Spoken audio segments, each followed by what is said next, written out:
What's up guys, Dan Furlani here and welcome back to a new video. If you're new to this channel, there's one thing you need to know. I make videos with and about the Canon EOS R, the Canon 90D and the Canon M50. Consider subscribing, and if you do, don't forget to activate the notification bell. That way you won't miss any of my future videos. So, what do I talk about today? In one of my previous videos I showed you how to make your B-roll look more cinematic. How? By adding anamorphic bars or cinematic bars. By doing so, you give the illusion that the aspect ratio changes during the video, so that in the speaking parts it looks just like a regular 16:9, which it actually is. But then when the B-roll starts with those anamorphic bars, it looks like if the aspect ratio changed 2:1 or 18:9. And then when the B-roll finishes, it looks again like normal, like 16:9. Many YouTubers do that, including me, and it works. Because if you don't want to change the entire video and watch it all on 18:9 or 2:1, you just want those pieces, those B-rolls to look more cinematic, like if they were in 2:1, well, that's the way to go. But when you watch videos like that from a smartphone, well, that's when you notice something. Already from the speaking parts in 16:9, you can see how much space here and here, it's like empty. And when there's the B-roll with the cinematic bars, it's somehow even more visible. It looks like the video is on top of a black square. So as long as we watch these videos from a laptop or from a desktop, from a computer, we're fine. I mean, it's alright, but when we watch them from a smartphone on full screen, we don't take advantage of the entire screen. We don't use it. So what can we do? We can change the aspect ratio of the entire video. Unfortunately, you can't do that in iMovie. You're gonna need something like DaVinci Resolve or Premiere Pro or something like that. For this video, I'm going to use Resolve, and let's see. Once we open Resolve, we want to create a new project, so we right-click on Untitled Project and then on Project Settings. By default, we find the timeline resolution on 1920 by 1080.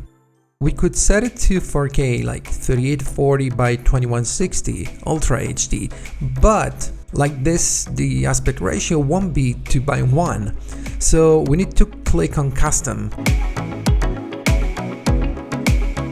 And here we type the resolution that we want and the aspect ratio, because we're going to put 3840 by 1920, and that'll be aspect ratio 2:1. Then you click on image scaling. You want to make sure you set the input scaling to center crop with no resizing.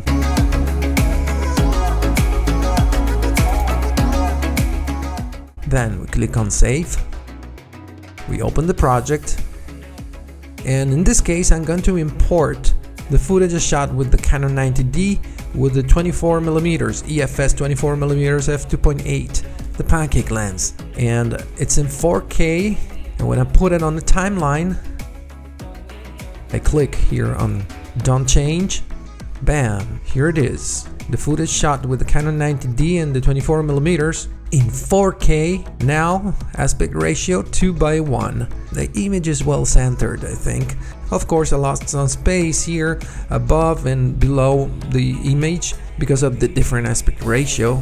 If I click on the inspector and then on position, I can adjust it the way I want, but I think it's fine already. Yeah, you play around a little bit, putting it more up, a little bit down. On the left and right, it's like perfect. It's a perfect size in 4K, so I think it's okay.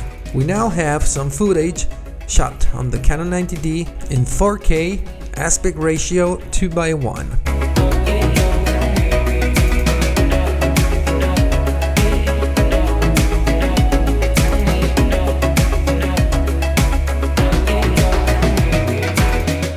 So we have seen what happens, how we change the aspect ratio of a file in 4K, but what about 1080? And do we need to do this in a different resolution with different numbers because the file is in 1080? Absolutely not. Now I'm gonna put in the timeline some footage shot on the Canon EOS R with the RF 35mm f1.8. It's in 1080. And look at what happens when I put the 1080 video on a 3840 by 1920 timeline. Obviously it's a different resolution and the video in 1080 is much smaller, but all we have to do is zoom it in to fill the frame. Of course, also here we lose some space from up and from below, but that's the price we have to pay if you want a different aspect ratio, like 2:1. We adjust the position, or up or down, and then when we're happy with it, that's it. We have it. And this is gonna be a 1080 video upscaled to 4K with an aspect ratio 2:1. Alright, so what do you think about it? Leave a comment down below, hit the like button, and subscribe if you haven't already. And check the links in the description to see all my gear stuff and things, my gear. And check the link to Epidemic Sound if you want 1 month of awesome music and great sound effects for free. Do we really need this? I mean, do we really need to change the entire aspect ratio of our videos? Well, it depends. It's a personal choice. Like, if you shoot regular videos for YouTube with just a B-roll here and there, I don't know if you're gonna need it. It depends. It's your taste, your personal preference, your personal taste. But the good thing is, now that you know how to do it, both with the anamorphic bars, like I showed you in my previous video, and by changing the entire aspect ratio to 2:1, like I showed you in this one video, you'll be free to do whatever you want, whenever you want. As I said, your taste, your preference. You're happy, I'm happy. So that's one thing you learned that it might be useful for you, even if not right now, maybe tomorrow or sometimes in the future. And when you'll need it, bam, you'll know what to do. I really hope you enjoyed this video. If you did, smash the like button, subscribe if you haven't already, and I'll see you guys in the next video.